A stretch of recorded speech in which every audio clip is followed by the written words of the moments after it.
G'day and welcome to the Hunting Connection podcast. My name is Zach Williams and I am your host. Here we'll connect you with hunters, fishers and outdoor enthusiasts from around the globe. This podcast will share hunting and fishing stories including past experiences and tackle the tough hunting stereotypes our community faces. We hope to be a positive influence to those outside the community while also having a laugh along the way. Hope you enjoy the podcast.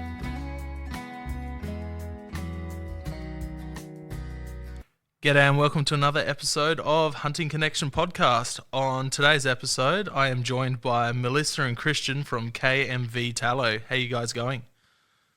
Hi. Thanks. That's good. Thank you. Great to have you guys on. You guys have recently popped up on my Instagram the last about a month, I reckon. And as soon as I see new women hunters, I forward them to my good friend Carly, and I understand Carly just had you on, Melissa. Yes, she did. Awesome. How was that? Was that your first podcast? Oh, that was my very first. Yeah, it was pretty cool. It was a nice experience. Yeah, Carly's awesome.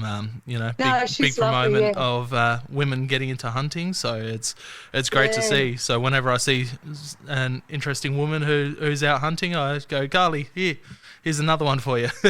Oh, nice. Thank you. Not a problem. Let's jump straight into it. How did you guys start hunting? I'll let you start. Okay. I'm pretty late into hunting. I think I started when I was about 25, 26. Always just surfed and played footy. But I came back to Gerringong, which is basically where I'm from. And I'm pretty close with one of my uncles down here. And everyone said, you need to go check on your uncle. He's bloody doing weird stuff. He's hunting and stuff like this. And I'm like, what? He's like, yeah, go check on him because he's acting a bit weird and stuff. And I'm like, nothing weird with that. And I'm like, okay, I'm pretty keen to find out. Went and had a chat. And I'm like, I hear you hunting. And he goes, yeah. I'm like, what are you hunting? He goes, deer. And I'm like, deer?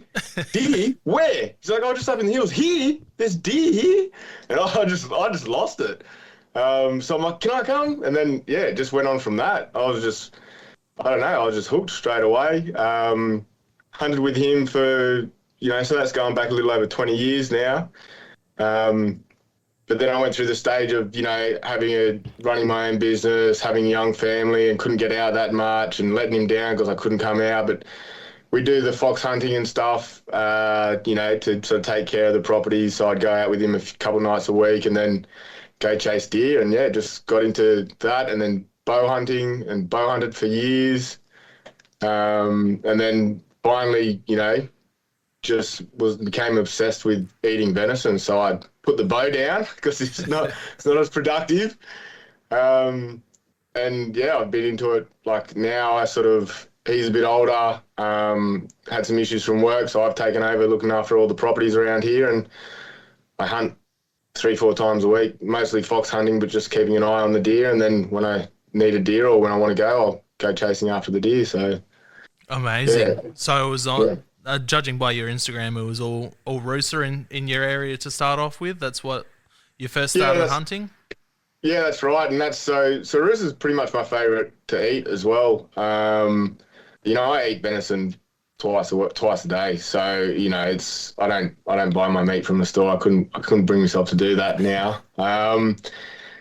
But it's been rooster, and we've had some other deer moved in. Like over the valley, there's been reds for a while, and they've started to move in. And there's some sambar moving in from up in the highlands and stuff like that. So there's a few more species in here now, but it's mostly rooster. Amazing. And what attracted you to the deer hunting? You said that you were pretty into football and all of that, and then you discovered hunting. What was the draw for you? Look, I suppose like anyone, you just like roaming around the bush doing something exciting, you like searching for this massive animal that somehow manages to keep itself hidden even when you're like 15 metres away from it. So it was a real challenge and just really exciting, and they're a gorgeous animal. It's hard to say anything specific. It just felt so good. It was just so much fun. And then the whole process, the whole searching, looking for sign, playing the wind, thermals, just sort of tapping into all that. And it's a real, it takes a lot of effort and a lot of knowledge, a lot of awareness of the bush. And you start to pick up all the different stories in the bush from the sign. You start to learn what other animals are moving through there, and things like you're watching the wedge-tailed eagles, and you're seeing the possums marks as they're going up the trees and all that. So there's just so much. It's such a rich environment when you're forced to look at it so closely to try and find a deer. There's just so much to see. And there's places we go, like there's waterfalls out there that even the owners of the property never go to because they're just deep in the bush. So there's just a lot of mystery, a lot of interesting stories. It's just a really rich, everything just comes alive when you got to look at it that close. Yeah. And then, you finally get an animal, and that's really exciting. And then the whole processing the animal out there as well. I just love the whole lot of it. I love getting my hands in there, and I love doing it. And then even when you're doing that, the story of the animal, it might have an injury or something, and then that's affected the antler growth, and you can sort of work out when in its life it had that injury. So just unraveling all those stories is just so cool. I love it. Yeah, it's amazing. People think hunters are just run in, drinking, throwing cans around, shooting everything that moves. Yeah. And it's a thing that you quite often see from anti-hunting pages and stuff like that. But, I'm more than certain any hunter knows way more about the environment that they hunt in, the animals that are in there than anyone that's, sitting behind those anti-hunting pages or even somewhat animal rescue pages, because they're just rescuing animals, seeing it on that side where, hunters are out there seeing what's happening, what's making animals sick, overpopulations, everything else in there. It's absolutely crazy, but it's so cool to get out there, like you're saying. Yeah, it's definitely, you're forced to know. If you want to be successful, you have to get deep, and I think it's like even a bushwalker that loves walking through the rainforest, loves walking in the bush, loves the landscape. It's like they look at it, they feel it a little bit. They do get the fresh air and all that sort of stuff, and they do get that sort of that good feel out of it. But I don't think they're quite getting, they're not deep into it. They're not a part of it. They're not forced to be a part of every little cycle and story that's in there. They're walking a path, through a bush, and they're enjoying nature and the scenery, but they're not deep in it. And I think hunting is what gets you there. And once you're there, you don't want to be anywhere else. Nowhere else is as rich, Oh, 100%. They're walking past stuff that we're noticing, Yeah. My youngest, a couple of years ago, he went to bush kindy, and the kindy would go up into the Adelaide Hills once a week or once every couple of weeks, and they'd go for little hikes and that around, and he's pointing out deer footprints and deer scrapes and deer rubs all through there, and he's telling his teacher, you got a little 4.5-year-old telling the teachers, a deer's done this, here's the footprints, and the teachers are like, okay, yeah, sure, mate. That's cool. That's so cool. What about you, Melissa? How long have you been hunting for? 5 months. Yeah, beautiful. Really new. That's great. Very, yeah. And how did it all start for you? What attracted you to hunting? Well, my family, my father and my brothers were always going hunting, but I was kind of I would think, I used to give them a hard time about hunting. I go, how can you sit there and love animals and then go and shoot them, because I didn't understand. And I used to give him a hard time about hunting. And so I kind of just, had that. I eat meat, do you know what I mean? But I don't want to see what happens. I want to stay kind of blind to that. And I just continued like that. And then what changed for me was when I'd met Kristian. He had, I knew he was a hunter. So to me, there wasn't any issue. I'm brought up with it, But he had brought this skincare, this tallow with him. one of our dates, and I put it on and I was quite shocked about what it done to my skin and how soft it made it, and quite impressed. And then I was getting comments from people and I'm like, what the hell? It smelled though. He made it like a broth. It stunk, but geez, it was good. Actually, it wasn't all that bad, but it wasn't like the broth I tried on my face. No. But so I was really impressed by it, and so I hadn't felt anything like that before. It's very different, and it gives a different feel. So I asked him, I said, do you want to try and like start selling this stuff, And he said, yeah, all right. And so I started getting into, playing around with some tallow and then, mixing botanical oils and all that sort of stuff. And then I started feeling guilty. Like, here I am taking the deer, the deer meat, fat and the marrow and that. And I'm like just going on like some, clueless person. I just felt guilty. I think that's what it was. I felt guilty. So I started going with him, but I said to him, I'm going to come, but I'm going to look away, And the first 6 times we didn't get anything. And then on the 6th time, it was my 43rd birthday, and there was like 3 beautiful looking stags. And I was just ready to take to actually take the shot and take one down, if possible, God willing. And I even sat there and prayed that we don't injure it, that it goes straight down. I don't want to harm it, I want it to be quick. That was really important to me. And that's how that was the 6th hunting. Prior to that, before even shooting a gun, I love the stalk too. I love tiptoeing around and being really quiet. As a young kid, I was really good at, spotlight of the night time. Yeah. I was really good at spotting things, and, I was always like a bit of a monkey. And I was talking to AI about it. Sometimes he's my friend. And Copilot explained to me that it's good for people with ADHD and it gets all the different senses going, and hence why it kind of suited me to a T once I gave it a go, She was a natural. Like, I've taken a lot of people hunting, and I've taken a lot of people hunting that I'll never hunt with again, It's like, nah, mate, you're dangerous. But she just, seemed like she'd been doing it for years. Like, she's checking her back trail. I said nothing. She's checking her back trail. She's quiet. She's moving slowly. Like, everything was perfect. And then, she's not like, the hills around here are pretty rough. They're pretty steep, and it's not easy to walk.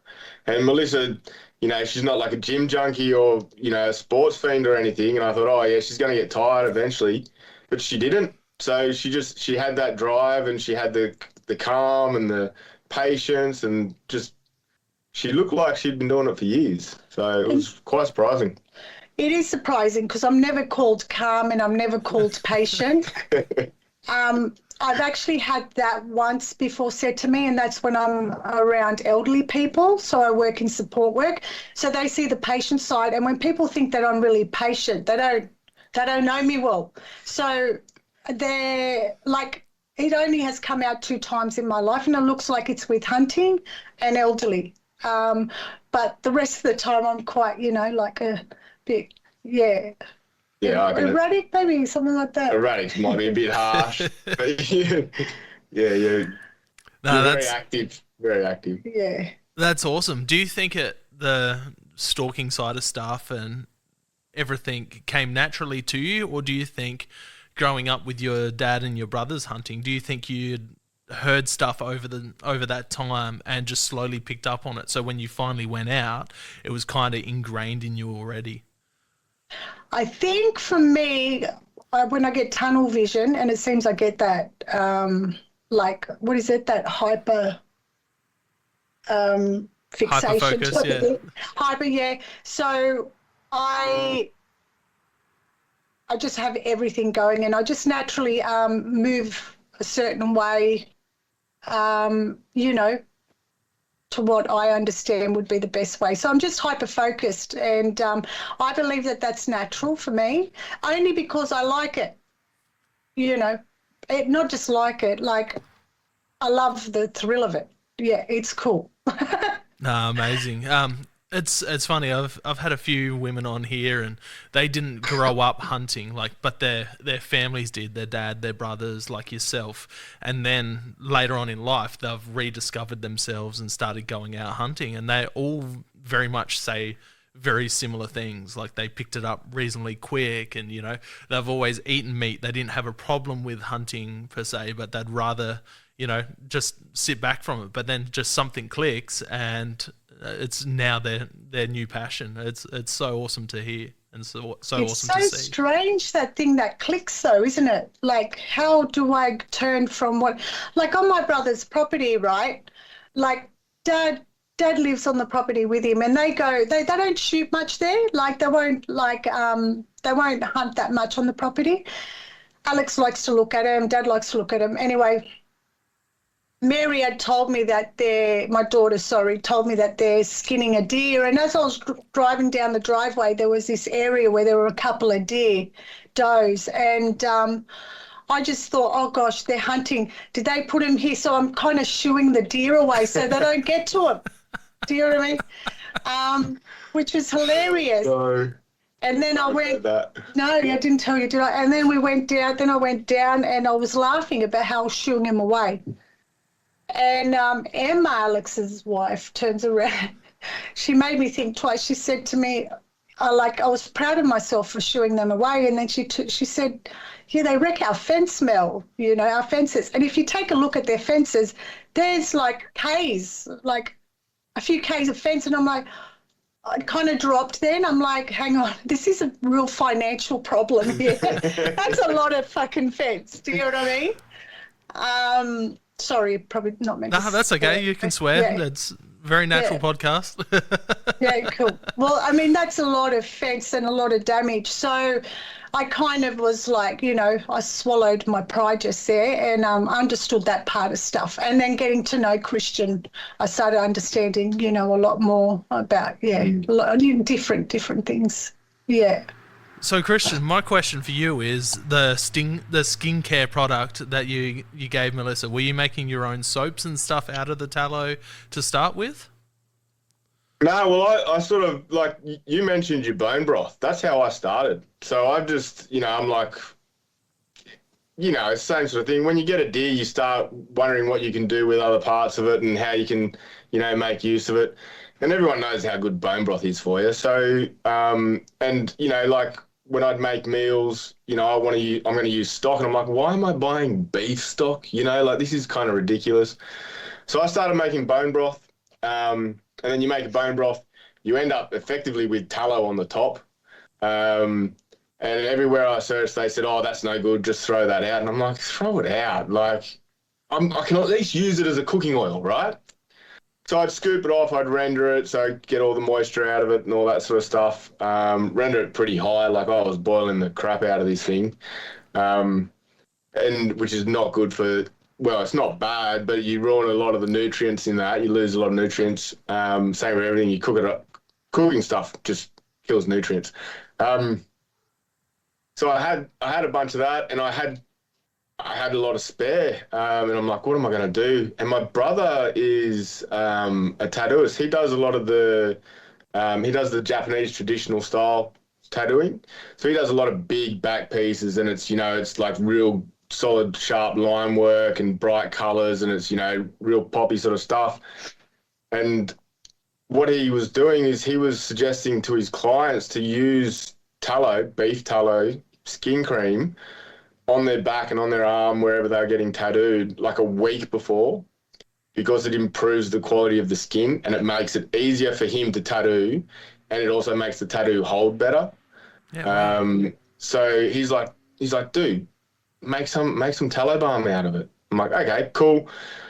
Googled it, found some, homestead lady in America who shows how to do it. She's got a lovely country kitchen and all that sort of thing. So I just had a crack at it, and it worked. Like,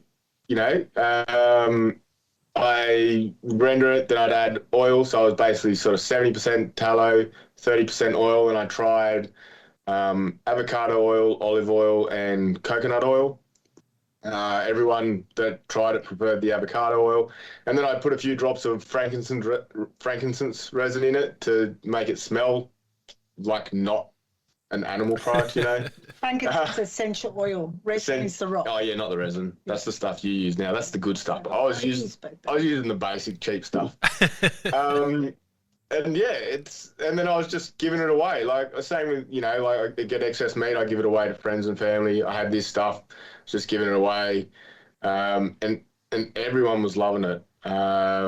Like everyone was blown away by it, and I'm like, oh wow, this is cool. And people, like for months, people have been saying, well, probably for 12 months, people saying, oh, you should sell this at the markets, or you should sell some of your meat. I'm like, I can't sell meat; it's illegal, you know. Like I have to. There's a whole wild harvester license you get, and then it's got to be processed in a meat licensed plant and all that sort of stuff. Like, yeah, but you can sell this stuff, you know, take it down to the market. So I'm like, I don't have time for that. You know, I just want to hunt. I'll just give it away. And then, yeah, so that's basically how I got onto it, how it started. And I gave Mel some, and then she just, you know, capitalized on it. Yeah, she loved it. Like she tried and she's like, oh my God, like straight away, like as soon as she put it on her face, she's like, she couldn't believe how good her skin felt afterwards. Then like a day later, she's ringing me saying, my face is so soft, I'm worried my skin's gonna droop, like it's so soft.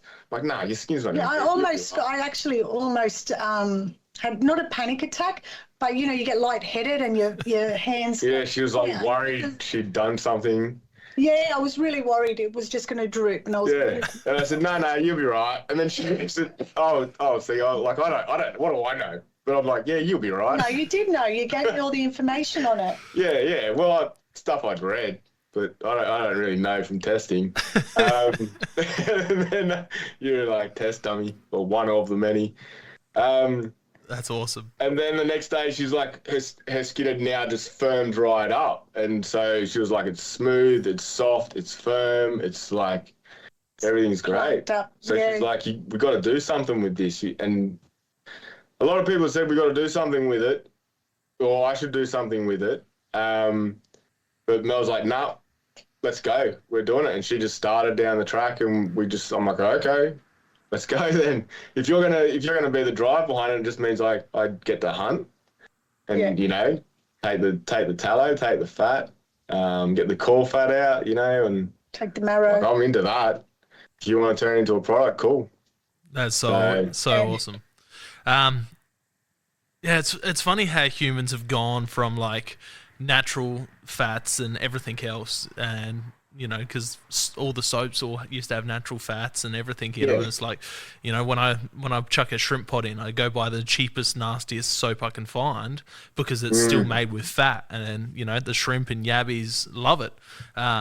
You know, and we've gone to, you know, all these petrochemical bits and pieces in our everyday lives, and it's funny watching everyone slowly go back away from the petrochemical side of things to more natural ways of living. It's great to see.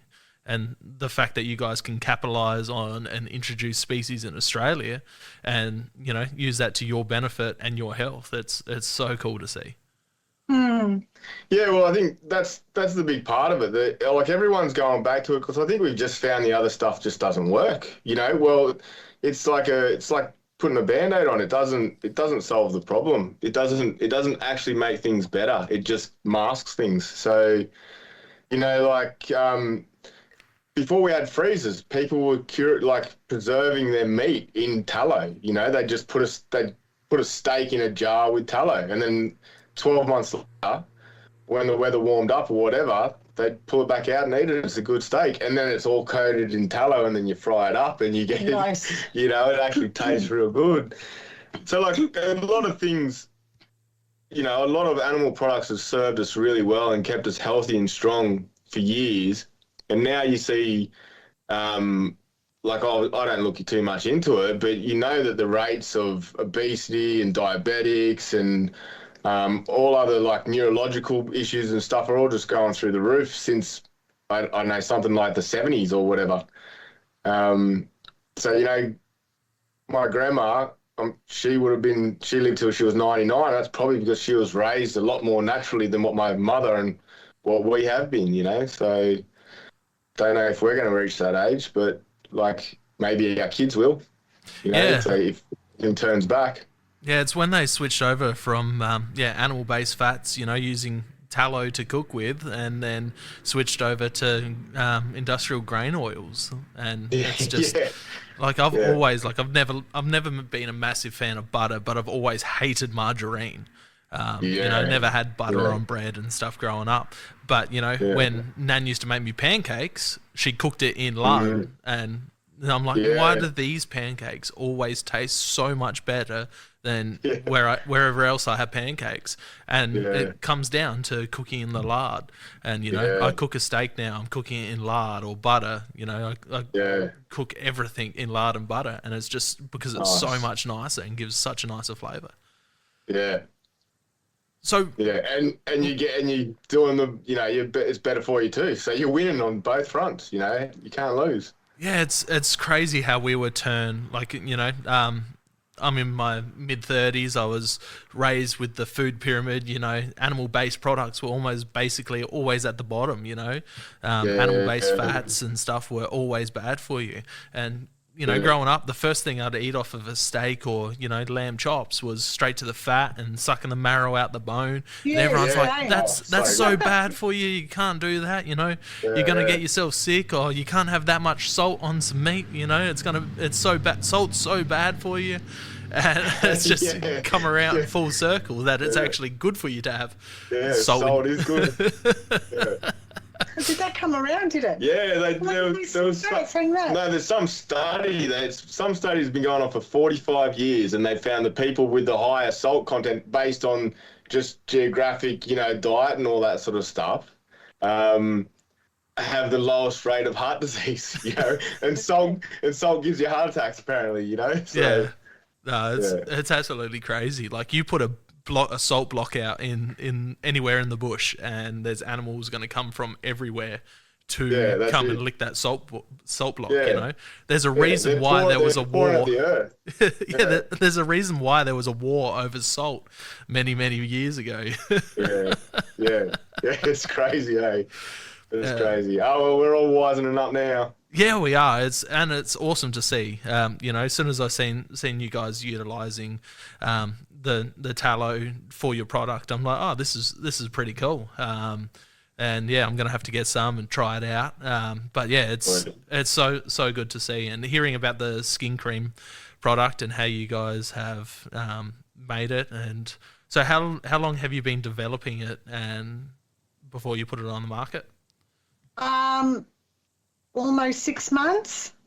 So I've been obviously learning how to properly render and temperatures and all sorts of ways to how to probably do it anyway. And then I was also, you know, trying to figure out formulas where we're going to get the right, you know, texture. And then when you start with that stuff, you just go down a rabbit hole and you start to learn about different botanical oils and things like that. Then my whole purpose became getting the most out of the marrow and the tallow, but keeping it lower, not 75%, simply because it just sits on the face, it cakes, and people don't like it. And neither did I, really.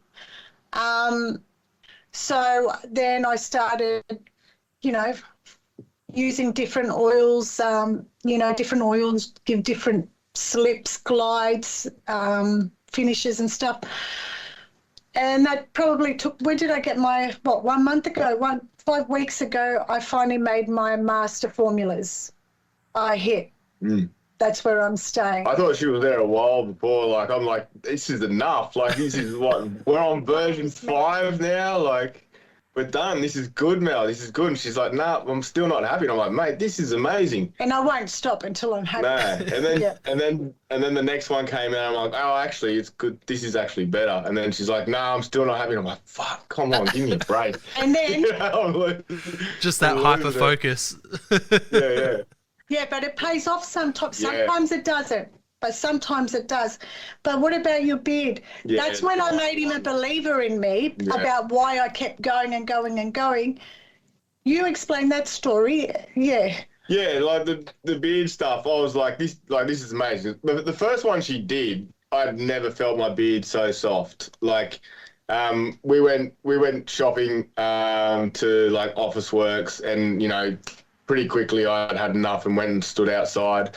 And we put the beard stuff on the first one she did just before we went, and I'm standing outside. And then she comes out, and I've just got this stupid grin on my face, and I'm just stroking my beard. And she's like thinking I'm laughing that I got away from her in the shop. And I'm like, nah, my beard feels amazing. Like, this is like, I can't stop stroking my own beard. It was so soft.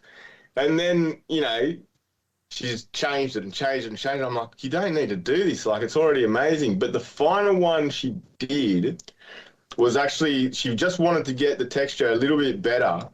And it was such a huge difference that it penetrates really quickly and you don't need to use as much. So it's like it gets straight in there. So what happens is the hair follicles actually absorb the tallow and the marrow, the whole thing. Yeah. So it's like you put it on, and then maybe 10 minutes later, your beard, it's like it's dried out, but it hasn't dried out. It hasn't disappeared. It's been soaked up by the hairs. So that's why it's called the health bump, because it actually, like, it improves the health of your beard. My beard's gotten thicker. It's, it actually kind of stopped growing at one point, and it started growing again, and it's thicker and thicker. I have to go to the barber, I'm due now, but I have to go. It's a beautiful beard. She thinks I'm It's got a good beard. I think it's good. But yeah, like, I have to get it trimmed more often if I want to keep it. And now, because of Mel, I've got to keep it looking good. But usually I just let it go. But yeah, it's the health of my beard's gone through the roof, and it's even at times it's like reducing the greys and stuff as well, which is just weird. I'm not, just for the record, we can't really claim any of this sort of stuff. Like, I'm not saying it'll reduce your greys. That's not, we're not making any promises, but we can't make claims. We've got to stay under the cosmetic. Cosmetic. So you've got to watch what you say. So you can't say it fixes this and it fixes that, even though it does. Actually, that annoys me, right? Because for yourself. Anyone overseas, yeah. Anyone overseas, right, can make us whatever claims they want, and they can sell it in Australia. But us Australians will clearly have some real scientific evidence what this does, but we're not allowed to use it. We've got to pay probably over $100,000 to just get it tested so we can make a claim, and we don't have a chemical in it, so there's no point in doing that either. So that's annoying me. Sorry. No, that's actually been bugging me lately. Yeah. Especially with what it's done, and we probably can't even get into too much of that. Especially with the things that it's solved, issues that it's done have solved for people like friends and family, that we really can't even get into, because it's just, you're making a claim, and we can't make those claims. Yeah. But there is something about, in comparison to, because we know everyone's gotten into the beef tallow skincare and stuff now, but friends of ours that have used the beef and have gone on to this stuff, and things that we've just noticed, there's something extremely unique and powerful in wild deer tallow and marrow. We don't know what it is. No one knows what you can't research it and find out what it is. But there's something about that wild aspect that, what it is, their diet, their genetics, evolution. It's something special. It's doing amazing things. It really is. Yeah. I was surprised. Well, deer are very nutritional and quite amazing. Yeah, everyone, all hunters know this. Yeah. I didn't know this. I had no idea. Yeah, every hunter who loves their venison knows this. They know how good it is. It's amazing. And it goes through everything from, the fact that they got the fastest growing bone, they've got the strongest stem cells, probably because they got to grow antlers and all that sort of thing. And everything about deer is just amazing, Yeah. And they're even, what they're doing now, hair hairdressers, there's companies that are taking the what was it that I told you off the the umbilical cord. Apparently there's heaps of stem cells in there. So what they're doing is they're taking that after the doe has the baby and isolating the stem cells and growing, giving $600 a pop, by the way. Yeah, wow. Bloody hell. Yeah. To help people. Apparently it really works too. So my next adventure is going to be getting onto some deer velvet, getting the stem cells off that, and then I want to do the joints and some other stuff, just play around with. Yeah, for many years the deer velvet industry was huge, and that's why New Zealand grew to be what it has with venison, is just because of the deer velvet, and they were selling it across to China as an aphrodisiac, crush it all up and all sorts of stuff. And it's cool to see it again, full swing. Everything's coming back around to natural products, and it's deer in Australia for the most part is an underutilized resource. I'm sure you guys put up with helicopter culling in your area as well. Down here, it's just all the national parks all close by and conservation parks have just started their ground culling and aerial culling, and they just shoot them, leave them to rot, and it's just for me it's an underused resource. Like, at least collect them and go feed the homeless throughout Adelaide. Exactly. So, or at least to open it up so people can go and get their hands on it. Yeah, you got the best meat, the best nutritional protein substance in the world rotting on the ground, and there's homeless people, and people who are struggling, people on the pension who have to rely on food stamps and things, who can't get enough meat, and especially like older people. Imagine how good that would be for their health. It's like something should be done. Yeah, 100%. The states, they have brilliant programs like Hunter for the Homeless, where they go shoot 100 pigs and they chuck them all in a trailer and take them down to the local processor and they process that. And same with deer, areas where the deer are in overabundance, they shoot them and then take them off to a processor, get them processed, and then hand them out to homeless shelters and whatnot. And it's like, what better food can you give to someone who's in need? Yeah, exactly. I mean, that's they're native animals, and they still can do that to sort of manage everything and manage the health of the ecosystem. But apparently we've got to, burn a whole bunch of, taxpayers' money to waste stuff. It's just ridiculous. And everyone knows how expensive it is to put a helicopter in the air.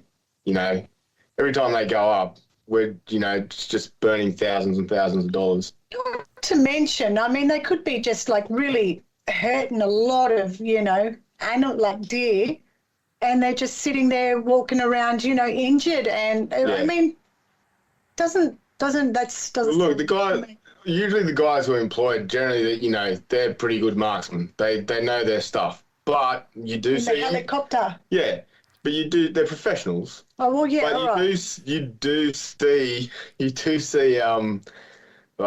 images of animals that have got bullets in the backside. It's like, come on, mate, like, what's going on there? So yeah, it's not good. Yeah, it's not good at all. There is the argument, hunters make poor shots. I've made poor shots. I shot a beautiful big red stag in New South Wales last year, and when I was caping him out, I pulled a 243 slug out of his neck from the year before. Like they can put up with all sorts of stuff. You skin out stags during the rut, and you're finding puncture holes from antlers where they punctured each other, and they're a hardy animal, and we put our human emotion and our human pain into it when we see an injured animal. So they've just got a completely different pain tolerance and everything. That's what you were telling me too. Yeah. So some animals, they feel more of a pressure or something like that rather than a pain. Well, they just know that they have to live and keep moving. If they stop moving, they die, and that's what they know. So they just, like you guys were talking about with injured deer before, you can see when the injury was almost, and if they've hurt their back right leg, their left antler is going to be deformed, and it's just a crazy thing. Yeah. Yeah, they're incredible animals, what they can deal with and stuff. But the same, like, if you had no one to whinge to, you'd just sit down and deal with the problem, yeah? Yeah, very true. So humans have too many people. Oh, yeah, no, humans are going to be the biggest whingers of all. Yeah. Oh, 100%. And you see it with all sorts of stuff. We have the luxury of that. Yeah. We do. And you see it with all sorts of stuff when it comes to, kangaroo culling and, the Brumby culling in Mount Kosciuszko, I hate the helicopter culling side of stuff. I understand that animals need to be culled, but there is ways we can use their resource. And then you get like the anti-hunting mobs that protest in other countries, and they're like, oh, you can't use kangaroo leather because this happens in Australia, and then they kill a whole industry. When we've got an overabundance of kangaroos, when there's more kangaroos now than there was before white settlement, Yeah. Yeah, and that the old dingo fence proves how that works. You leave kangaroos to do what they want, you're going to end up with a desert. That's another thing that I learned too, the importance of hunters doing their job. There's a balance to nature, and Oh, 100%. It's something that humans have done since day dot, We've always done it. We've always made sure that nature was as good as it can be so we can live in it. So we've always managed the health of the ecosystem so we can survive. But now apparently everyone can survive in a high-rise building. everything at the tap. 15-minute cities. yeah, exactly. But yeah, like once you go back to using, the natural products from what you kill, there's all sorts of stuff. Like going through your website, you've got like skin balms, like for oily skin, dry skin. One that I noticed on there was the bug off balm. That's always really cool. that's something probably as old as time, using animal fats to keep mosquitoes and bugs off of you. Yeah, definitely. We're not doing anything new. We're reviving something really old, Yeah. And my brother and sister-in-law, they went up to the Daintree just recently for a bit of a holiday, and they took the bug off balm with them, and they came back without a single mozzie bite, and without having to use chemicals. So. Well, that's one thing. The mosquito repellent, that's got heaps of horrible stuff in it. That DEET is, if you accidentally get DEET on plastic, I found out that it actually melts plastic. Oh wow! Like over time, it just like corrodes the plastic. Oh wow! And you're putting that on your skin. See, the good one about the natural thing, it's all good for you anyway. And like if something's like too strong for the skin, you put it in lower percentages. I mean, who would have thought too? Did you know catnip is probably the best, not Aerogard, repellent? No, that's surprising. Is it lemon, eucalyptus, and catnip are the strongest, best natural essential oils. Yeah, so that was and that was the thing. So I was going down to a state forest just near the Snowies for 6 days of hunting, and I said to Mel, I said, "Oh, it'd be great to have some mozzie balm," And she's like, "I'm onto it," and like within a couple of days, she'd added these So citronella, lemon eucalyptus. Citronella essential oil. There's lemon eucalyptus oil, catnip, neem oil, and cedarwood atlas oil. Yeah. Peppermint at one point or something? No. Okay. No. What do I know? But the thing is, it being in the actual tallow, though, that's what's kind of keeping it on the skin a lot longer. Because what I figured it's going to, stop working in around 2 to 3 hours. But how long was it keeping the bugs off you? Oh, it was still working the next morning. So you're talking 16 hours. So going back to the fat, the rendered fat, the tallow is keeping it in there. It's just such a good barrier. And then your skin, and meanwhile, it's improving your skin, hydrating your skin and making your skin good. So, Mel rocked up on the last couple of days of the hunt, and I hadn't been using anything, and you end up, because you're out in the elements, you get kind of weathered, and it's a bit of a badge of honour, but it does also wear you out a little bit. But as soon as we started, using the bug balm and that, it's just like I hadn't even been out in the bush. You know, like the way the skin just hydrates and you just feel so much better. And I think it has like, and I'm not just saying this, not just for our product, I'm just sort of saying it's like when you're out in the bush, if you get a good sleep, you can hunt day after day after day after day. If you get a bad sleep, it starts to get dangerous out there, you know, because you can't afford mistakes. And same sort of thing. If you can go and wash off in the river every now and then, that what livens you up. You know, if you can look after your skin as well, because you are going to be out in the elements. You know, there's nothing you can do about it. You're going to be in the wind. You're going to be in the sun. You're going to be in the rain. You're going to be. There's no escaping from it, and we love that about it. But if you can keep all parts of you in good nick, you can just do it day after day after day after day. You know, you don't get worn out after 4 days or 5 days. Day 7, you're like, why do I have to go home? You know, like. Oh yeah, so, man. You weren't using your face balm or anything while you were there. I went, oh my gosh, I was shocked. He had lost so much weight and his skin, he looked kind of grey. He wasn't using any of his own product except for the balm, the bug off. Yeah, the bug off. Yeah. And then I went down putting all the product on his face and his beard and stuff like that. Yeah.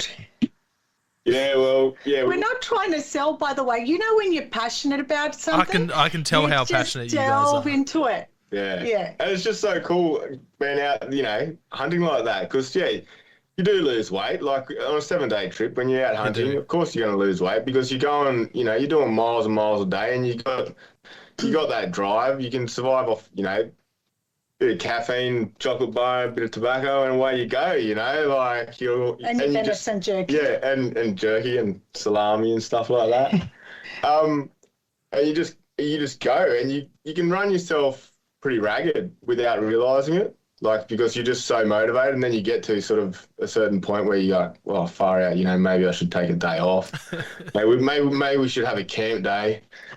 But yeah, it's so good that we can get out there and we can push that hard, and you know we have these ways to take care of ourselves that are natural, and that you do yourself. The tallow stuff is just one part of it. You know, it's just a small part of being able to push harder out in the bush and keep going. Oh, it definitely takes a toll on you when you're getting bug bites and, you know, sandflies and march flies and leeches and ticks and all sorts of nasties that get you while you're out hunting, and they can make or break people on those hunts. So if you can find a good product that's natural, that's definitely something you want out while you're hunting on those, especially with natural scents and stuff, you know.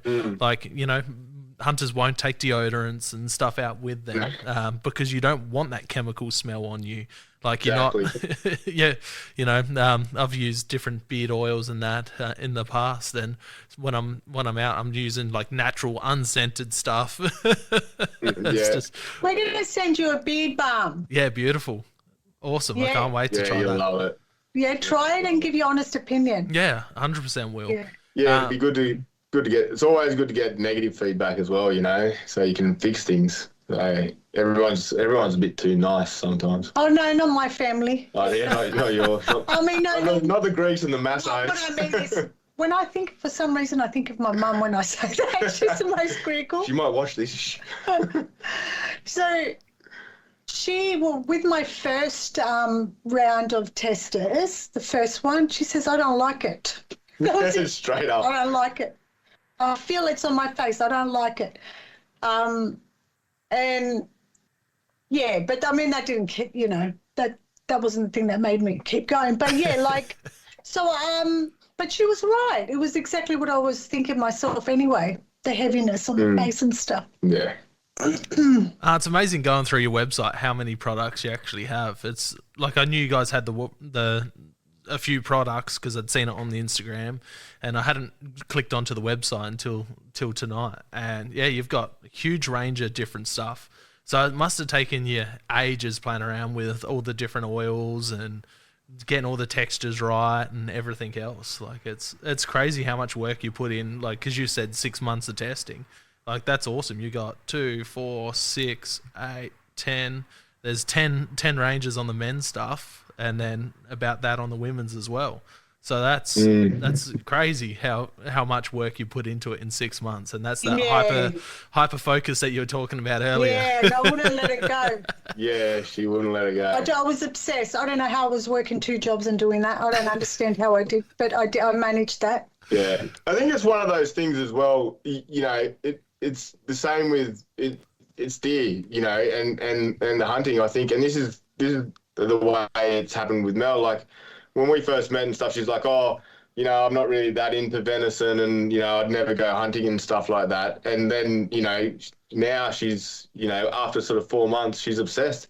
She loves venison, loves eating it, and she's obsessed with the hunting. And it's just, there's something about hunting and deer in particular that just pulls you in, and you just, you know, you love all the benefits of it, that you just want to keep, you know, playing with it and seeing what you can do. And it's been the same with you with the tallow. You're like, this stuff is amazing, you know, I could do this with it, and I can do this with it, and I can do, you know, and it's just, that's what the It's been fun. I've been shocked with how great this whole natural side of life is.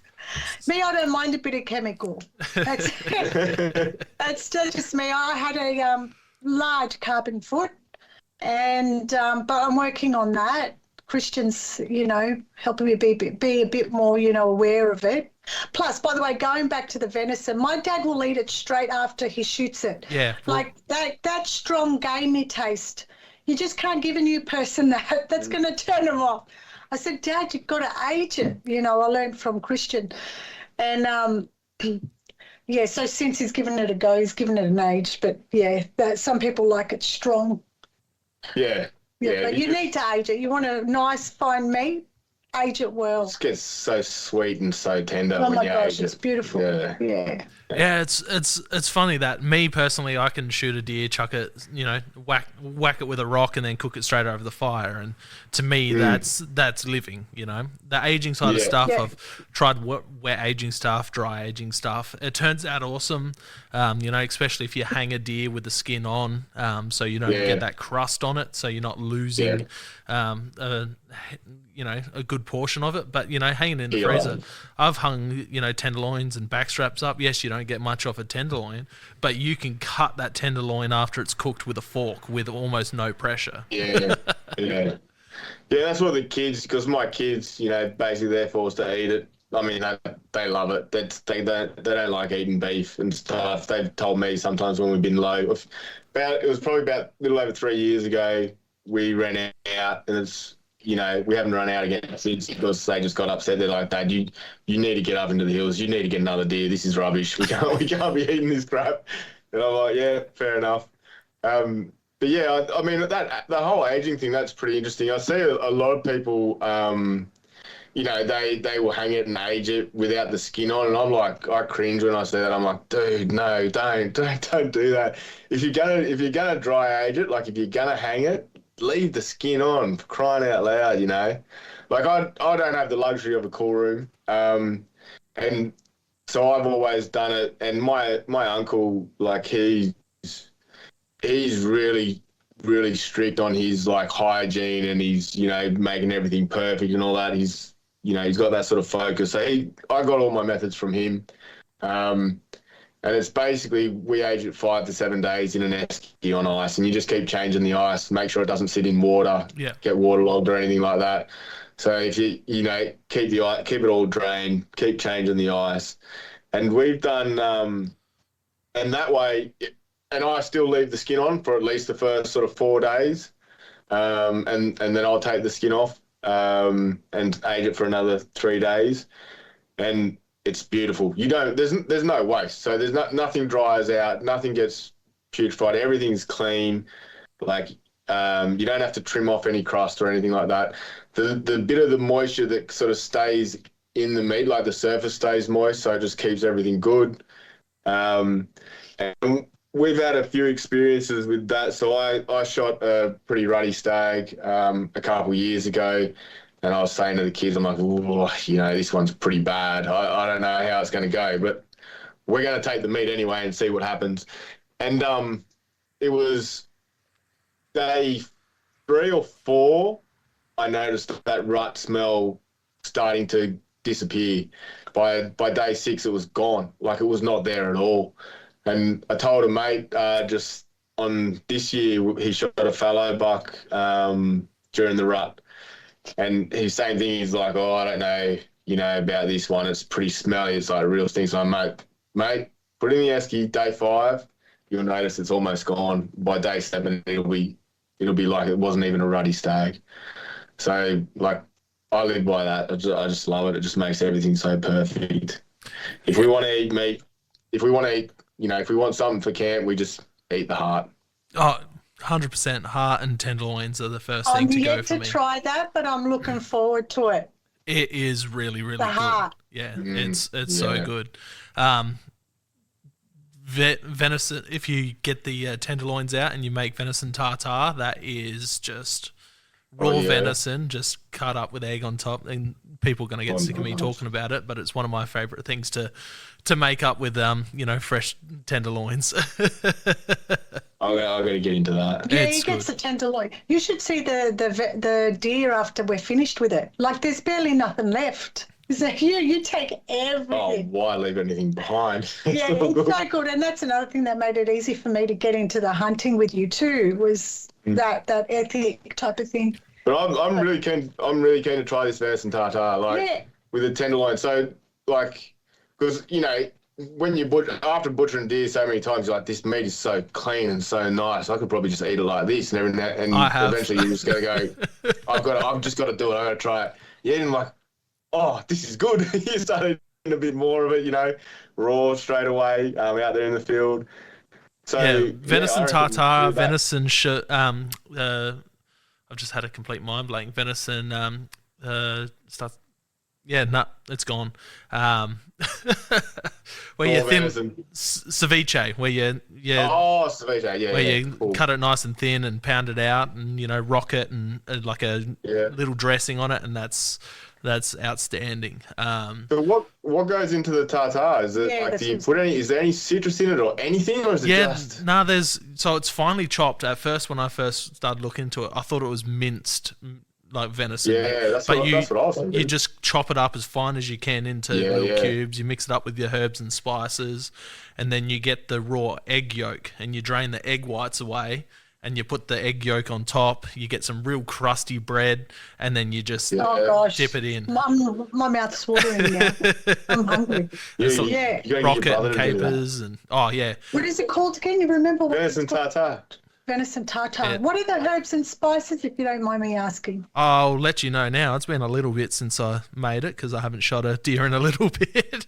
I can have a little look too, if you like. Gonna have to sort that out, mate. Oh no, it's been one of those hectic years of just started a new job, moved house.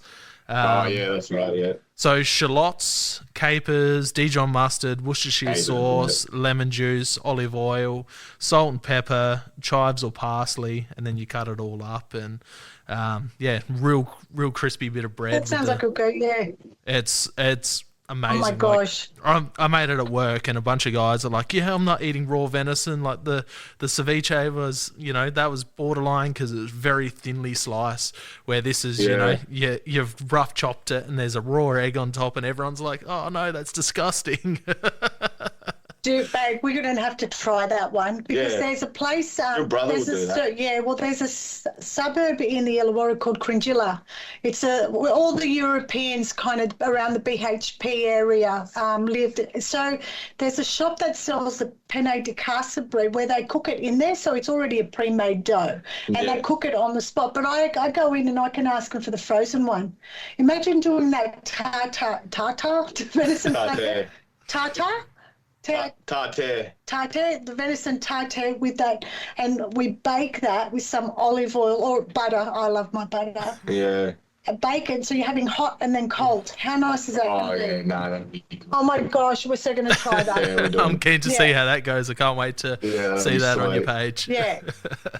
But going off like you're talking about aging the deer in the eskies, I really like, and it's been seeing it heaps, is people getting the old drinks fridges from shops and setting them up, putting a bar in there to hang up the deer, and that seems to be a game changer for most, because you can pick one up, $250, $500 off a marketplace, and most of them are pretty good. You just screw a pole in the middle and you can hang half a deer up there and legs and whatnot, and then when if you're making salamis and sausages and that, then you just put your tubs in there, cool your meat down. I reckon that's a game changer for most, because it's accessible for most people. Yeah, I think I've considered that before. I reckon I'm going to look into that a little bit more. You just lack the space. That's a problem. Yeah. That's the only other thing, space.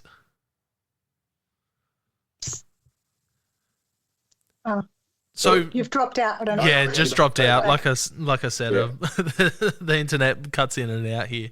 It's a weird thing. Like, it seems to go fine most of the day, and then as soon as I'm podcasting, it will drop out once or twice. Always the way with technology. When you need it, it's not there. That's it. So what's your setup making all of these skincare products and beard balms and everything? What's that like? Have you set up in a garage now? Have you started up a shop, like a workshop? I haven't started. We haven't started renting anything yet. We're waiting for obviously some sales so we can afford to get one. But up until now, I've set up a room in my house where I've got a few wine fridges, so that way it's all temperature controlled, and I can control different sections of the wine fridges for the different oils, for the tallow, the marrow. I've got a freezer, I've got a fridge, I've got bain maries, I've got slow cookers, I've got sous vide. There's a lot of stuff that I've had to get, and to help me.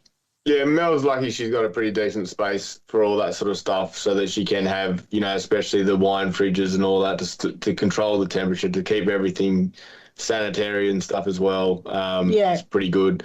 And then we just sort of, a lot of it comes down, you know this as well with the deer, a lot of it comes down to what you do after you've shot the deer as well. So, early on in the stage, well, the first one I got and brought back to you, you're like, nah, not good enough. You're going to have to clean that up a bit better. So now, it's the same sort of thing. I got a specific esky that I take out, that where all the core fat, the suet fat, whatever back fat I take off the animal right then and there, goes into their own little bags and their own little esky, and it's chilled straight away. So there's a whole bunch of, sort of quality control that you got to do on the ground straight away. Yeah. So that when it gets to Mel, it's a very clean product already. Yeah. And then I age it as well. I've noticed if I age the fat, it's not as strong, and I don't need to render it that much, because, venison deer at first can really stink. Yeah. And their fat can be very strong too. But if I age it for about 5-6 days, definitely by the second render, there's just no smell. It's not like beef tallow.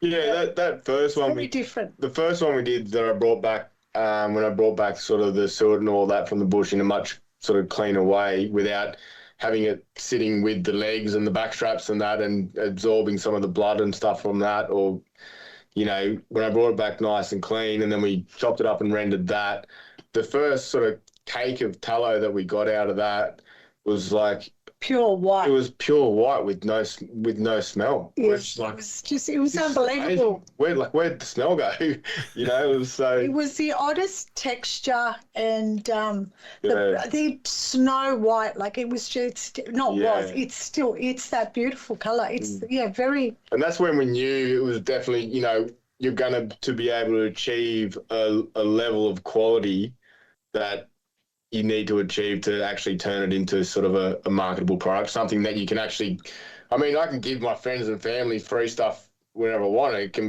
come off bone broth. There can be bits of hair in it. Who cares? but when you got, that happens. Yeah, it does happen. So that's cool, baby.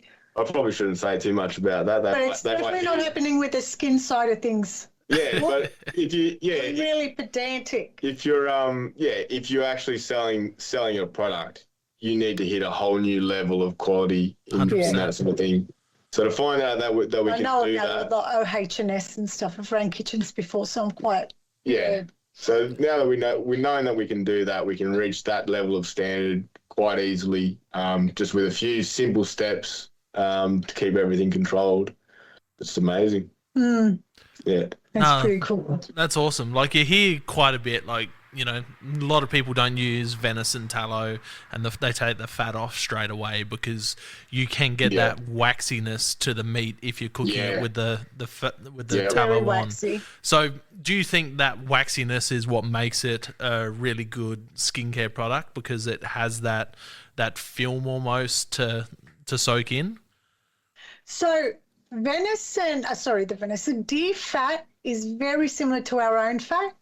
And that's kind of why, you know, our skin really loves it. Like, our skin also loves beef fat too.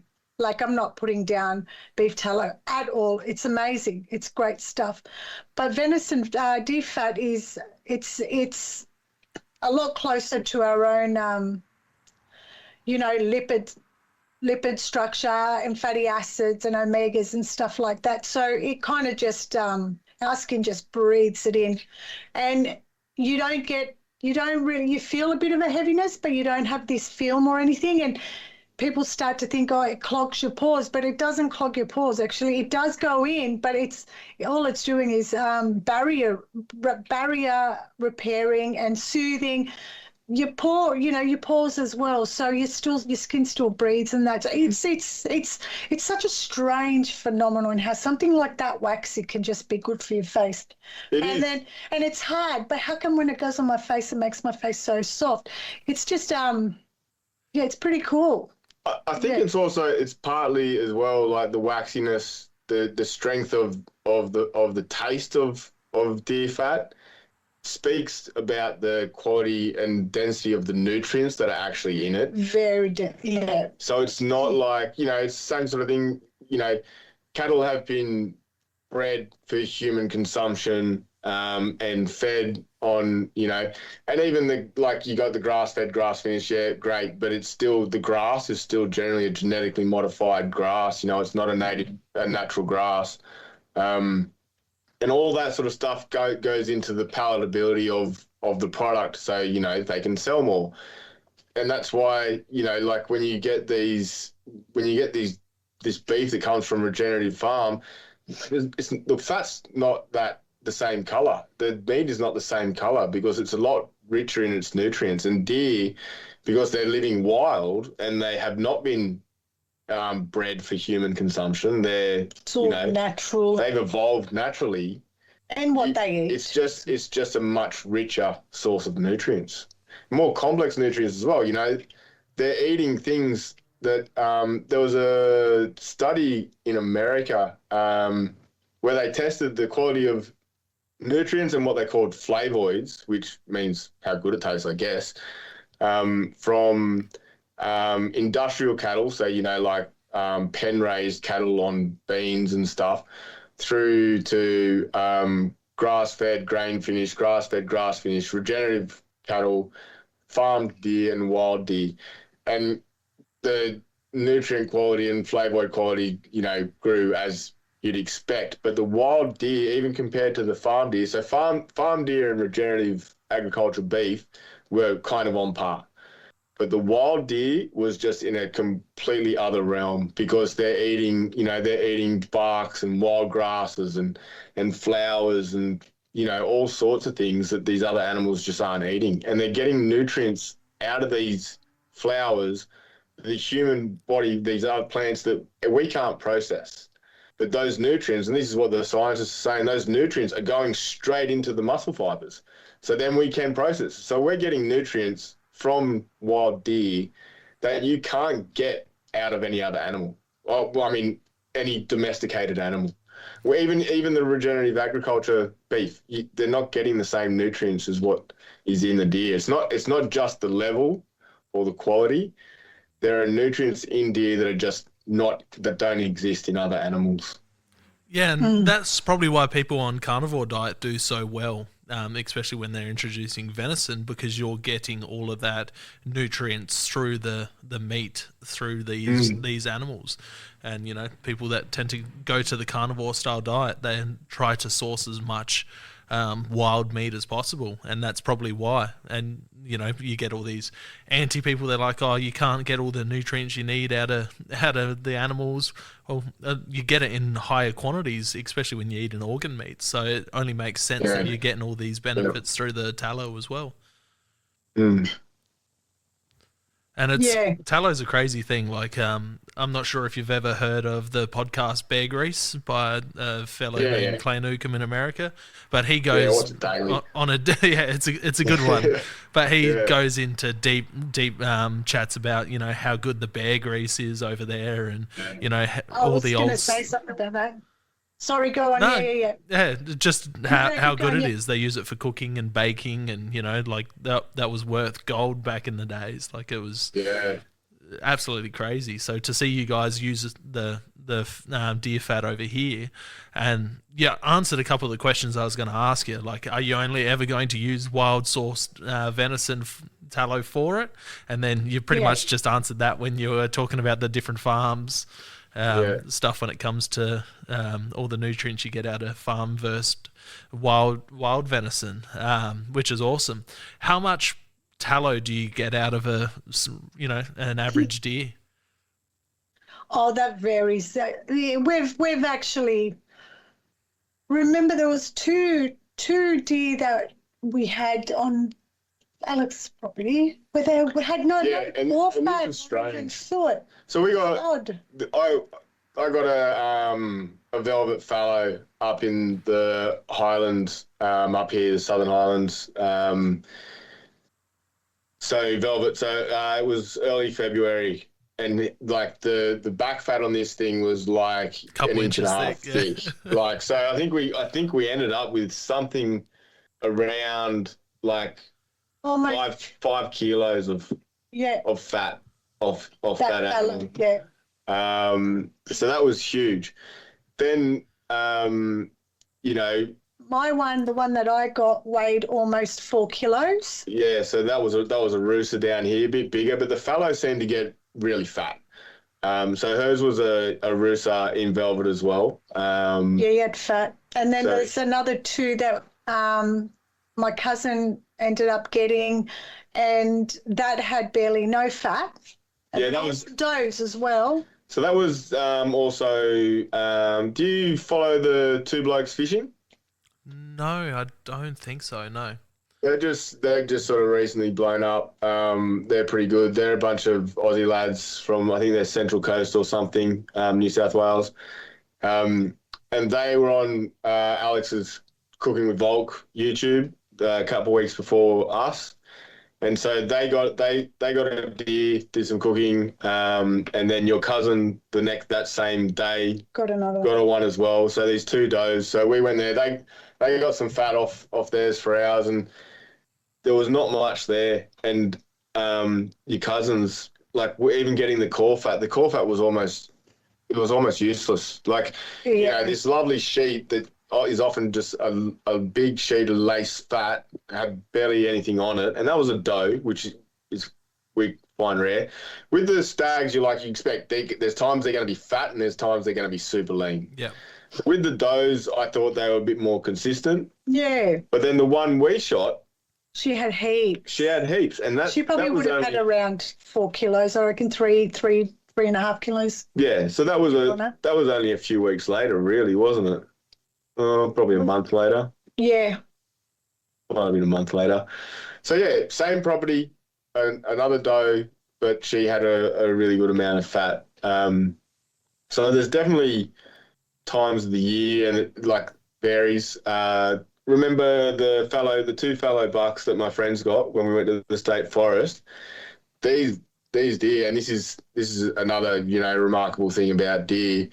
They had no fat in their core fat. They had no fat on their muscle, and they had no fat around their kidneys. Like, none. I'm just like, we get this pea-sized bit from around the kidneys, and I'm like, Mel, this is this is useless. Is this end of April roughly. Yeah. So the end, right the after the tail rut. end of the rut, and I'm sort of saying to Mel, I'm like, this is why you can understand that the older stags after the rut, they just die of starvation. They can't eat quick enough to regenerate, like because they just run themselves completely ragged. And with the rooster, like my head's overthinking, because rooster you can get a hard antler stag next to a newly cast stag next to a half grown velvet stag. So I wonder if the hinds being at different stages, depending when those stags are going to start, like the hinds go into estrus when the stags start rutting,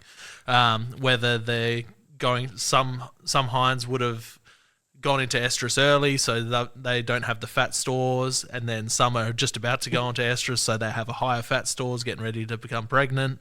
So I wonder if that's the issue that you have in there with the fat, because Samba, Rusa, Chiddle, they can kind of rut whenever, all throughout the year, which is crazy compared to the European deer species like the reds and the fallow, where they're like end of March, April, that's when they're rutting. yeah, that's right. Yeah, look, I hadn't thought about that. That would definitely be the case. It would definitely be those cycles that are controlling it. There wouldn't be anything else. Same property, same feed, same animal, same herd. It would just be that they're just at a different cycle. Now, you answered one of my other questions I was going to ask. I was going to ask if you use different species of deer in the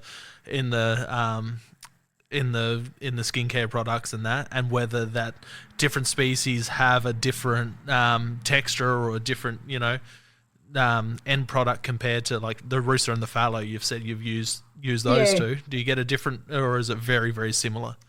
The rooster and the fallow, I think, a bit similar. From what I remember of the fallow, that was a long time ago, but it was slightly different from what I remember. I think it might have been little. So, do you remember chopping it? Did you find it a little softer or something? It's definitely softer. It's not quite as chalky. Yeah, right. And then the rooster, the one I hated working with was the Samba. His fat was just so strong. I had to render it 6 times to get that smell out. So, I mean, I know what to do. Again, like next time I'll just age it longer, and that would have solved the problem. Then I might be able to get to about like 3 to 4 render.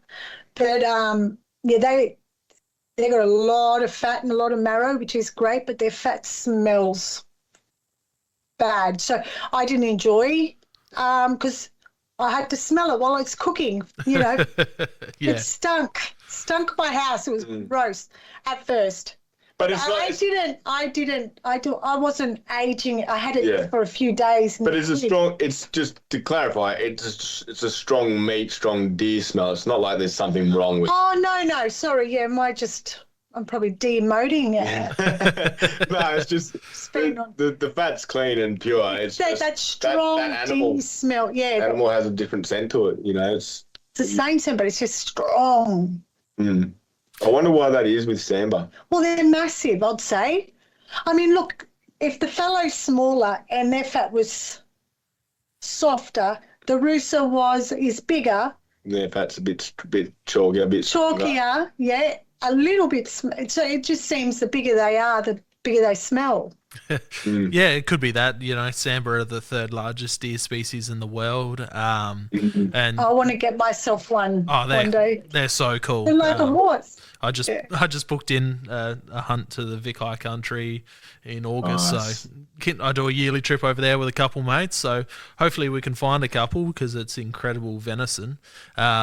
And yeah, all the venison, like that's why I was asking whether you get a different product with the different venison tallows, because each venison tastes slightly different. Like I've eaten all 6 of the Australian species. I've also had Sika over in New Zealand, and I've had whitetail in Mexico. And yeah, they're all completely different. Like for me, whitetail is probably not worse, because it's still really great to eat, but it's on the lower end of all the deer species I've had. Yeah, where I've heard that. Chiddle, hog deer, and Sika are right up the top. And reds and fallow tend to be more of a a deer, like wild gamey flavor. And I really like reds because they have that real strong flavor where, Chital and Samba, they're very, very mild. And that's why I reckon people like hog deer, because that's a very, very mild, like the meat's almost pink. Like that's how it's so cool. Yeah. Yeah, those sega deer, they're a cool animal, aren't they? Oh, they are. They're a mad-looking animal. They're so cool. Like the deer history we have between Australia and New Zealand is just so cool. Like the different species. I think there was, at least over 50 species of deer introduced in between Australia and New Zealand. And, we've got the 6 that survived here. They've got 7 over there.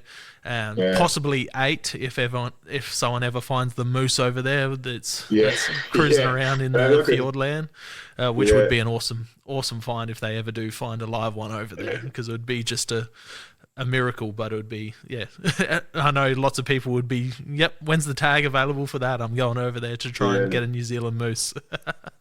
yeah, definitely. That'd be mad.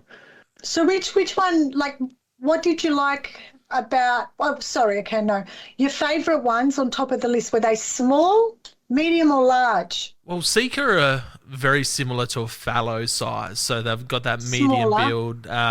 Rusa are pretty nice, but Samba are quite a large animal, and they're a really mild meat compared to a red stag or a fallow deer. Like they've got a very mild, again, pinkish almost meat compared to, like it almost goes white when it's cooked, compared to like a grey brown when you cook other species. So it's crazy, But they're feeding on different things as well. You got browsing types and grazing types. So, but it's cool. And it's all where you take them too. Like I was hunting whitetail in like desert Mexico. So if they're living off a cactus, and they're getting drawn out with deer feeders with corn. Of course, they're going to taste different compared to if you go shoot one in Alberta, Canada, where they're in like thick, luscious forests. And you've got tons of deer fat on them to survive the winters. So I'm sure like where you hunt them, the time of year you hunt them, there would be all these different things that go into place. And it's also how you butcher them as well, as you've probably learned. You hit any of those glands, you're dragging the scent through the rest of the meat, and you just can't get that out. Yeah, that's cool. I mean, it's nice, like, that you have that variety of, it can be the same animal in a completely different environment and give you a completely different type of flavour, different type of meat. It's nice. It's pretty cool. Yeah, it's definitely cool. Yeah, well, that's the same. Where like the Samba around here, they're feeding on very similar. They've got a very similar diet to the Rusa. So it's. I think the Samba. I've got a Samba up near the Snowies, doe, and she tasted different to the Samba I got up here. So see, I found that Samba that you got stronger than the other ones I've tried. So maybe it does depend on maybe what time of year it was. Yeah, it is. It was dense. Yeah, you remember it being dense? Yeah, I do. He was. He definitely was. So he was. That was actually my first Samba stag. He's a malformed, wonky head one. Thought it'd be good to, good to get him out of the mix. But it wasn't really that. I wasn't really focused on that. I didn't really have many of an option. I'm like, I saw a Sam, and I thought, I'm gonna go after him. And his mate, who was a bit bigger, slipped away from me. I don't know how. How does an animal that big slip away from you? It's crazy. And like the terrain was relatively open, but they seem to know where they can just drop down into some low part where you just can't see them. Remember the one on the hill? I could have sworn he was sitting behind that tree the whole time because there was nowhere for him to go. Yeah. But he was not there. National park. One tree on a bald hill, well, not bald, but it's like just logged sort of pine forest. And one little tree there, and I seen him go behind it, and I was waiting him out. And after like 2 hours or something, I'm like, I'm gonna creep up there, and he was gone. And he was like It's like there. When I got up there, I noticed there's this slight little basin, and then these little ruts and stuff. And he knows where he can't be seen. So yeah, He was a nice size. he outsmarted me so well, and he was a massive animal. Oh, they do. Yeah, I think that one was the malform. Yeah, he was in a pretty nice, lush place. He was in hard antler. He had heaps of fat. He had a good amount of fat. Hard velvet. He was in velvet, but he was hard. He was a good, healthy animal. Took me a while to get him out of there. Again, those stags and hinds and bucks and does, they all taste different. They're all different. You get a buck compared to a doe. Of course, the meat's going to be a bit more delicate on the doe compared to the buck. Yeah, it's sweeter on the does, isn't it? Yeah, it does. It tends to be, and also the younger the animal you get as well, the sweeter the meat tends to be. Like we shot a young sambar, and again, it was like almost looked like chicken when it was cooked because the meat was that white, which is just absolutely crazy. But so it just started off at a pretty light pink, yeah. Yeah, real light, like real delicate pink, and then it turns into like white, which it blew my mind because I was not expecting the meat to go white. I love that nice burgundy colour of a good rooster. White, that's strange. Yeah, Because what colour? Yeah, need to see something like that. But yeah, we're so lucky with the resource we have, and that you're able to use this wild harvested animal and turn it into an awesome product. And great food. Great food as well. Yeah, the food is. Food's awesome. Yeah. Speaking of the food, what's your favourite way to cook it? Are you asking me or him? Okay. Both. I'm pretty sure we got the same answer on this one. Is it the same one? Yeah, I'd say it is. Yeah, I'd say. Backstrap. What would you call it? Blue or rare? Rare. We'll say it's rare. Okay. It's rare. Yeah, rare with a Thai style dressing. So there was a recipe. I'm not sure the ADA put out this recipe years ago, and it's basically it was just backstrap, cooked as you would a backstrap, nice and rare, seasoned with salt and pepper, cooked in a bit of butter, and there was a dressing that they sort of put with it that was in this recipe, and I think it's Vietnamese, Thai or Vietnamese, and it's basically fish sauce, lime juice, fresh mint, lemongrass, bit of garlic, a bit of seeded chilies, and some honey. Oh. And it's just like, the recipe is for that dressing. The way it ties with venison is just like a match made in heaven. It's actually what we did on Volk's show. That's the way we did it, and it was like he did a really good job of cooking that on the fire because the fire, like we had a bit short on time with the fire, and we hadn't had the time to build up in really nice better coals. So he did a really good job of cooking that on the fire. It was nice and pink, all the way through. So, and the good thing about that one as well, so I did that for Mel. That was basically the second venison dish I fed her when I was sort of saying, when she said, I'm not really that into venison, I'm like, mate, that's not good enough. We're going to sort that out. And so I made that, and she's like, this is like fine dining. This is amazing. And so she fell in love with that, but it is that dressing with the venison. And the thing is, if you have someone who's not used to their meat being so, like, they don't like it that rare, because you've got that lime juice, it's, a strong sort of citrus in that dressing, you can just sort of, let the dressing sit on top of it for a little bit of while, and then then it sort of cooks it as well. So yeah, if it's cooked to perfection, I use it as a dipping sauce. If it's a bit rare and I'm feeding it to someone who's not really into their meat that rare, then I'll pour it over as a dressing, and then it sort of suits everyone's palate. Oh, it's just perfect. So was it the Yeah. barbecue Vietnamese style venison? I think I might have found the recipe.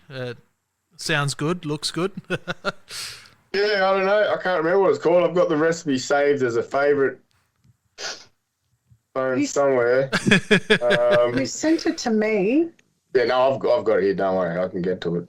Venison's great though. Like it's such a versatile meat, and I talk about this all the time. Is like I use it for curries, use it for stews, steaks, schnitzels. You know, like there's so many different ways you can cook with it, and it just suits for so many different things.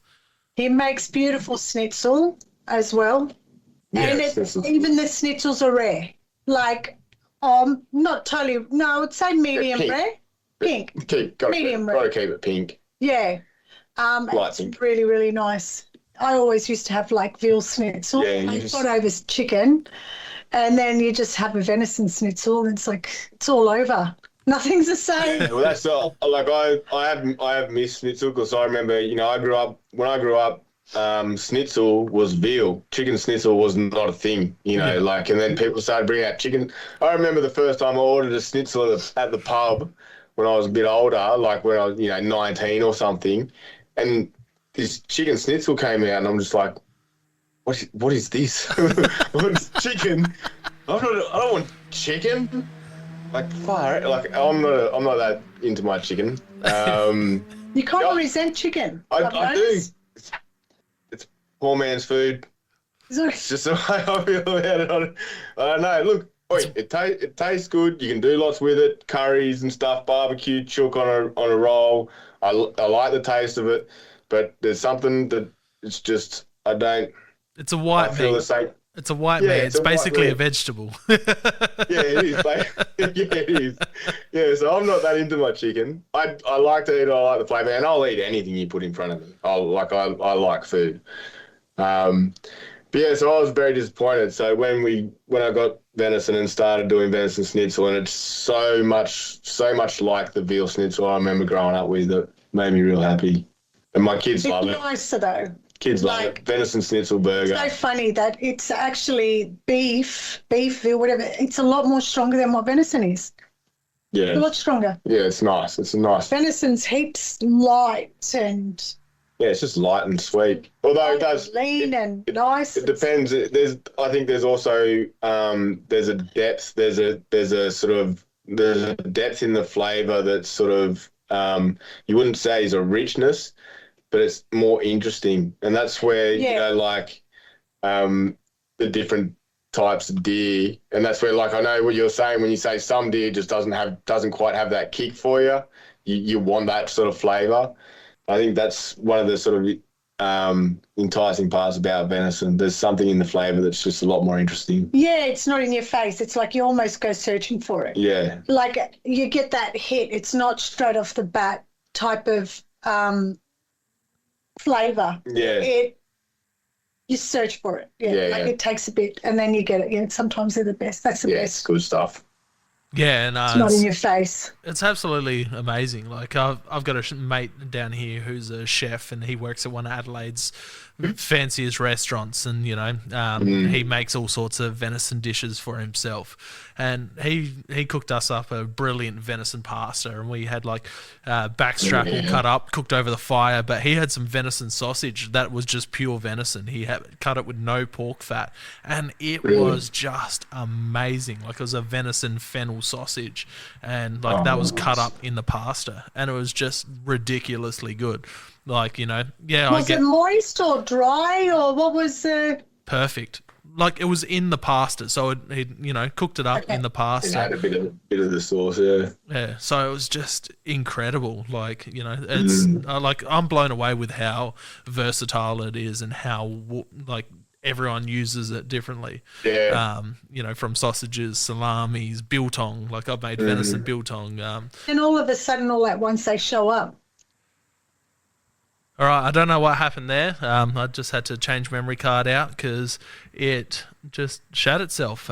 Joys of technology. I'm not sure how much it cut out just then because I just looked down and it said it wasn't recording. So hopefully it's not too much of the conversation, but we've been chatting for 2 hours, so I'll let you guys go shortly. My big final question, and it's my favourite question that I ask everyone, what is hunting to you? Baby. Me first. It's just the natural place I'm supposed to be. I don't really know how to explain it. I'd have to write a book on it to say otherwise. It's what I'm supposed to do with my time. No, it exhausts every facility that I have, mentally, physically, psychologically. It's everything. It's everything I want to do. No, that's awesome. Short and sweet, and that's awesome. And I hope you do write a book on it, because I'd love to read it. I'm not a massive reader, but I'd read that book. One day, maybe. The big question: what is hunting to do with? Yeah, you could do a little book of that. Get a few people. Oh, you could do the book, because you ask this at the end of every podcast. Yeah. Oh, it would be. Do they all sound similar? They do all sound similar but different. Like, it's okay. Everyone answers it slightly different, but in their own words that I can relate to, and I love every answer. Yeah. What about you, Melissa? What is hunting to you? Well, I'm learning to be self-sufficient, I think. In a way where, you can take care of yourself if you have to. So there's that confidence. It does feel natural in the way of the game around it, what you got to do to get, like, it feels like it's a part of me as well. I don't know, what does it mean? Happiness, joy, excitement. I don't have much of a depth to it, I don't think, as yet. Like, you know what? Kylie got it out of me a little bit more, to tell you. Not got it out of me, sorry. I mean, like. You had different words then. But no, I think you've said the same thing. It's definitely. Yeah. You said that it wasn't deep, but I reckon that was a deep answer. Yeah. Oh, right. Yeah, that was real deep. Because I'd much prefer kill my own animal or him do it, because then while we buy in the stores, we don't know how they went, what happened to them. Do you know what I mean? We've got control on how we take a life. Mm. We can be loving and caring all at the same time. So it's that ownership sort of things. Maybe the ownership. We were thinking, I was also analysing, maybe there's like a God complex to this whole thing, I'm still yet to try and figure it out. Like, I obviously like shooting. Yeah. And I like trying to hit my target. So. Yeah. I think it's the same thing a lot of people feel, and that's what sort of, as Mel says, sometimes it's just she feels like it's what she's supposed to do as well. It just feels so natural and it's so rewarding, Yeah. It just fits. It just fits. Yeah, 100%. No, that's great, especially hearing that from someone who's so new to it. Hits the nail on the head, because that's that feeling never goes, and if it does, you probably need to stop. But I've been hunting, like I said, all my life, and it's there constantly. I was the only kid bringing goat skulls and skins to show and tell. That's cool. And back then, cool. I was the weird kid for it, and then since then, everyone's just like, oh, you hunt. Oh, I want to get into hunting. I want to shoot guns. I want to shoot bows. Yeah. And it's like giving advice to all those kids from back then. Yeah. Look, I got cousins and stuff that are the same. Like, I've had a couple of cousins that I never would have pictured, and they said, look, they're just, you wouldn't think of them as being into that, and they'd sort of giggle and laugh at me about it. They're not offensive or anything. They're smart asses who like to poke fun. But they, like, recently have said to me, it's like, can you take us out? I really want to go hunting. I've seen a bunch of what you do and stuff over the years, and I just, for some reason, I really want to go do it. So I think there's a lot of, something's, a lot of people are getting drawn into it. There's something so fulfilling in it that a lot of people are just starting to get drawn into. I think it's actually our raw nature. Definitely. It has to be our raw nature that when you finally become open to it, it just fits. Yeah.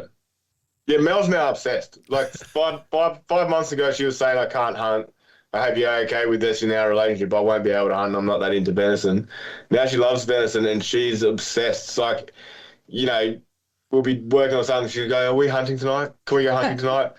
Like a It's little like, no, I haven't sorted out. Can we go hunting in the morning? She's fully obsessed. She's hooked. That's great. Yeah. She's absolutely hooked on it. Yeah, I really just want to become I want to enjoy the journey, don't get me wrong, but I can't wait till I can say I can go on my own. That type of having that up my sleeve would be awesome. And your dad's really happy about it too. My dad, yeah, he laughs. Yeah. Everyone's laughing at me, actually. I said, yeah, I know I'm a hypocrite. But they're all laughing. But Dad said, we might be going all hunting together soon. Hey, baby, hopefully. Yeah, her dad's really stoked about it. I took him down to the rifle range to help him sight in his rifles a week or so ago. And, he's stoked. That's awesome. Like, it's just something, at this stage in life, to see your daughter now getting into something that you love doing would be so cool for him, I reckon. 100%. And they'll let me go on a hunting trip because I know it's not always nice having a chatterbox female around. So, I said, but you've got to let me come in sometimes. And he said, yeah, no, you can come. He seemed like he wanted, me to be there. Yeah. He said I'm only allowed to go at the end of a trip the last night. Gee, you're making me look bad on this, eh? Once all the big stags are shot, you can come in and shoot the spikers and does. That's it. Oh, nice. No, but it's the truth. If you're feeling bad, maybe there's a reason. No. I don't feel bad. It's the truth. But not about the stag. Not about the stag. That's just having a dig. But no, it's obviously, everyone knows. Like when a bloke goes out into the woods, sometimes he just wants to do his thing. I get it. Like I wouldn't have pushed myself in there, but I mean, I would like to at least, like you said, the last one or two. If he goes for 5 nights, I think the last night, or maybe the last two nights would be nice for me. Well, a couple of lads, these other friends, I'm saying. A couple of lads, they'll generally go for 3 nights. 3 nights, sometimes 4, but generally 3 nights. So that means if I can convince them to stay an extra night or whatever, and you can come on the last night with them. And then that means that gives me an excuse to be out there for 5 or 6 nights, So it's just basically a way to help me extend my hunting trip. I do. But we're going to do our own hunting trips Of anyway. course we are. I think we're just talking about when it comes to the boys. We're just talking about the state forest camping trips, that's all. With the boys. Yeah, with the boys. That's awesome, guys. It sounds like you guys have it sussed, and I can't wait to watch you on your hunting journey, Melissa. Thank you. I'm so keen, and I can hear how passionate you guys are, and see how passionate you guys are, and very excited to follow in your hunting journey and follow you guys on your journey with KMV Tallow. Again, learnt so much about it. You guys answered all of my questions about it before I could even ask them, which was absolutely awesome. Where can people head over, check it out, and get some? So, Instagram is a good place to sort of start. Well, obviously we're sort of only new to that, so we haven't put absolutely everything up there. KMV Tallow on Instagram, at KMV Tallow, and then the website's the same, kmvtallow.com.au. Yeah, and then I think me and Kristian and I are going to do a bit of hunting content every now and then, and what we cook and stuff. We're having a lot of fun with that. Yeah, so we're eventually going to do. So I'm Melissa Volkanovski, and you're Bounty Hunt Harvest. Bounty Hunt Harvest on Instagram, and Melissa Volkanovski, and we're eventually going to do a YouTube channel. We're sort of looking at the point, not something to monetize. We want to show all the stuff that you can't generally monetize on YouTube. So the butchering process, the extracting of the caul fat, those sorts of things. Very interesting. yeah, there's lots of cool, interesting stuff that just you need a more long form video for. So we'll start doing a bit of that too. Oh, Yeah. I can't wait to see that as well. So I'll be watching that and hopefully learning a thing or two as well. I've definitely learnt it lots tonight, especially about the skincare products and everything else. And I'm stoked to see how you guys go with it. And yeah, thank you guys for coming on. Thanks for I only having reached out us. the other week, but yeah, really, really appreciate you guys coming on. It's been a great chat. Send us your address too, so I can send you some beard balm. Not a problem. I will. Balm. Thank you very much. But yeah, No worries. thank you guys, and we'll chat again soon. Catch ya. All right. Thanks for having us. See ya. Appreciate it. Thank you for joining us on another episode of Hunting Connection Podcast. We hope you've enjoyed our discussions and gained valuable insights into the world of hunting, fishing, and the outdoors.